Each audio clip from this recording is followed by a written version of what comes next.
नमस्कार दोस्तों, आप सभी का स्वागत है। इस वीडियो में हम बात करने वाले हैं अचानक जापान के पीएम ने इस्तीफा क्यों दे दिया है।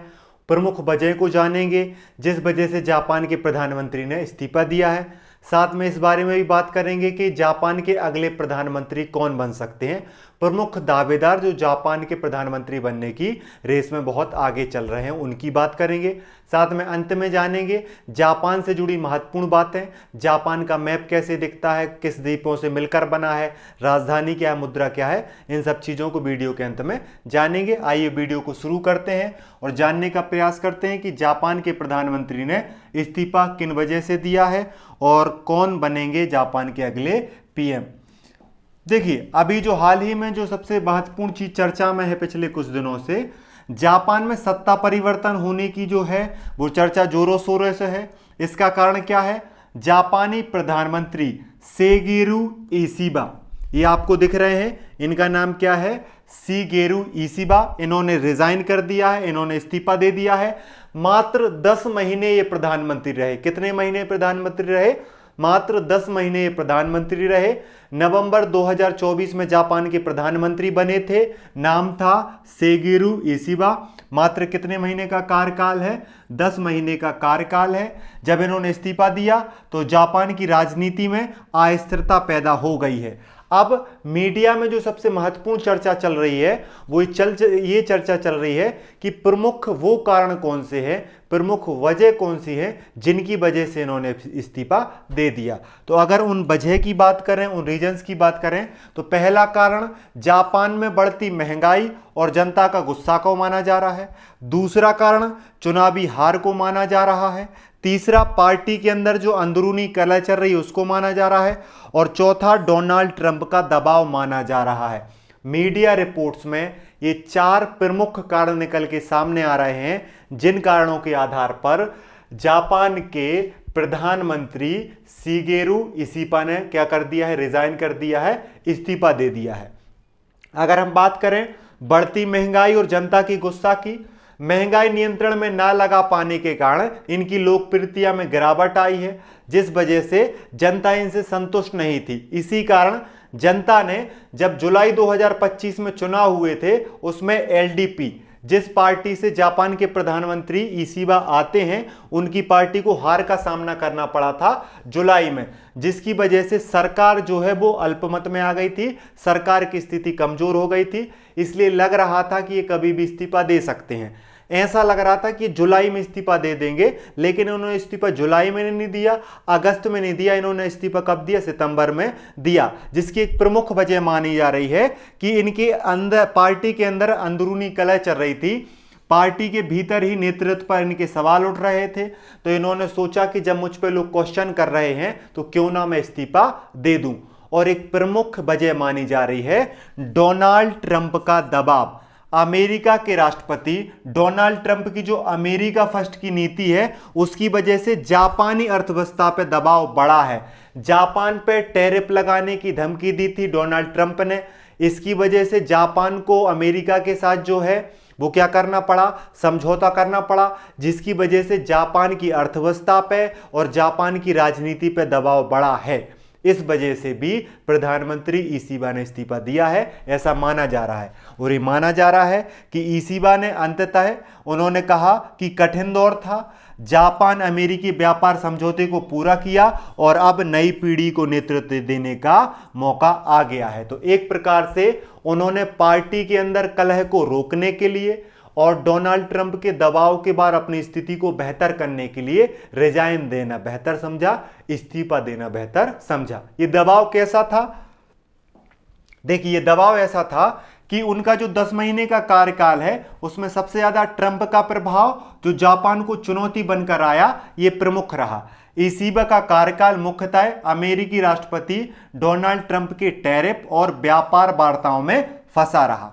अब ये व्यापार वार्ताएं किससे जुड़ी थी? ऑटोमोबाइल सेक्टर से जुड़ी थी। जो जापान की प्रमुख ऑटो इंडस्ट्री है वो ट्रंप के टैरिफ में सीधे चपेट में आ गई थी। इस वजह से सुरक्षा संतुलन करना जरूरी था, जिसका क्या देखने को मिला? राजनीतिक असर देखने को मिला।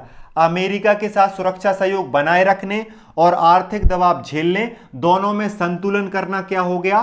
कठिन हो गया।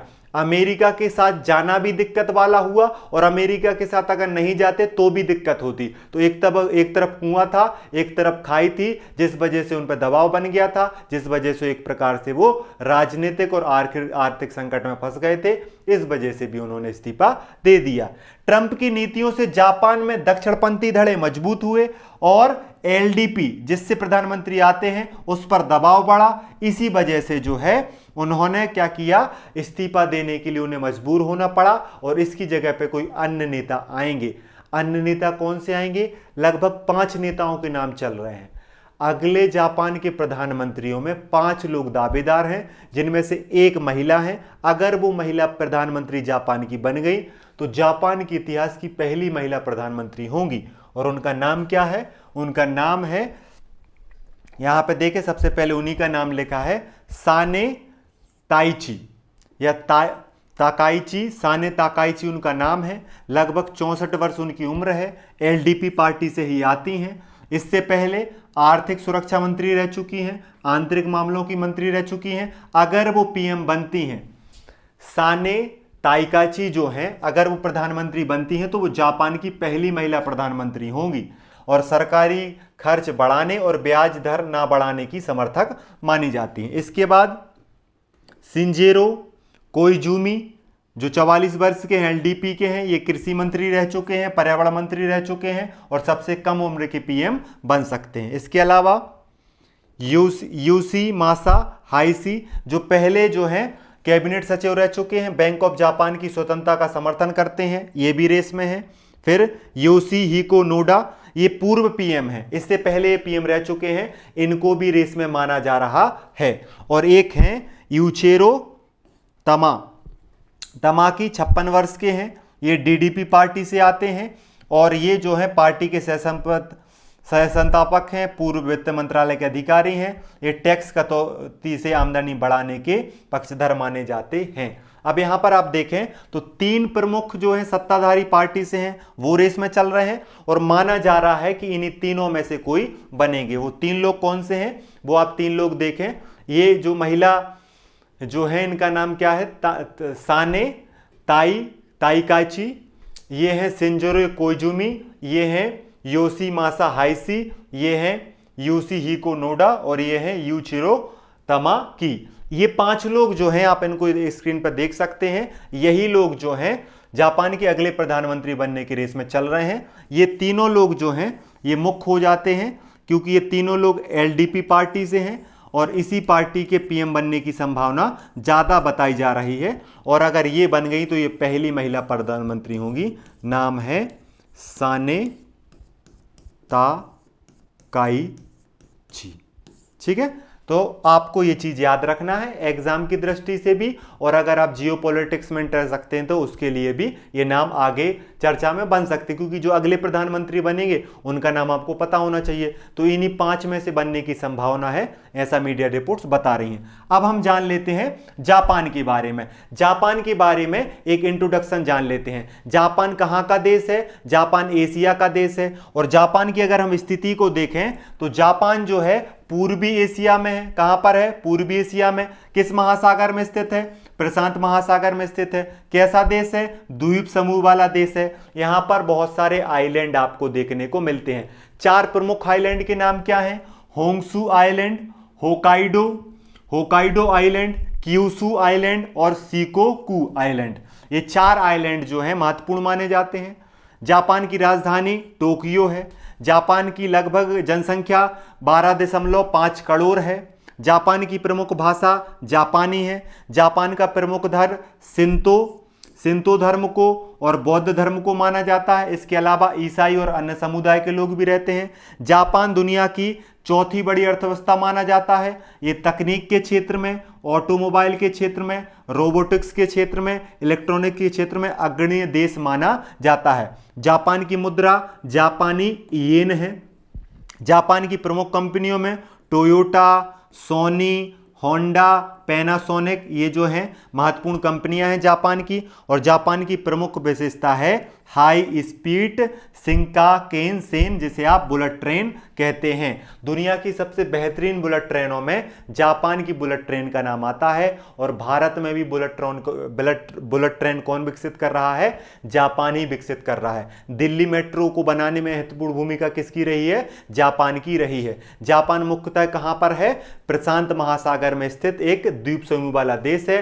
सूर्य उदय का देश किसे कहा जाता है? ज्वालामुखी से निर्मित देश से किसे कहा जाता है? जापान को कहा जाता है। अगर आप जापान की लोकेशन देखें तो आपको ये यहां पे प्रशांत महासागर दिख रहा है और यहां पर आपको दिख रहे हैं जापान की लोकेशन।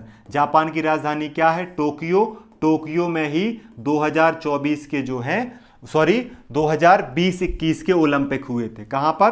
2020-21 में जो ओलंपिक हुआ था वो टोक्यो में होता, 2024 वाला पेरिस में हुआ था। ठीक है। अगर आप देखें तो जापान के पास आपको रसिया दिखेगा, नॉर्थ कोरिया दिखेगा, साउथ कोरिया दिखेगा और चाइना दिखेगा। ये सब उसके पश्चिम में है। जापान के पश्चिम में जो इसके देश हैं, पड़ोसी देश कह सकते हो, इनकी समुद्री सीमा लगती है रूस, नॉर्थ कोरिया, साउथ कोरिया, चीन। ठीक है। दक्षिण में इसके ताइवान और फिलीपींस है। ये चीज आपको याद रखना है। अगर द्वीपों की बात करें तो यहां पे हकाइडो द्वीप, होंगशू द्वीप, शिकागो द्वीप और क्यूशू द्वीप, ये चार द्वीप आइलैंड है। सबसे बड़ा होंगशू, क्वेश्चन पूछा जाता है सबसे बड़ा आइलैंड जापान का कौन सा है? होंगशू आइलैंड जो है, होंगशू द्वीप जो है वो जापान का सबसे बड़ा द्वीप माना जाता है। इसी द्वीप पर सबसे ज्यादा जनसंख्या रहती है और इसी द्वीप पर स्थित है जापान की राजधानी टोक्यो।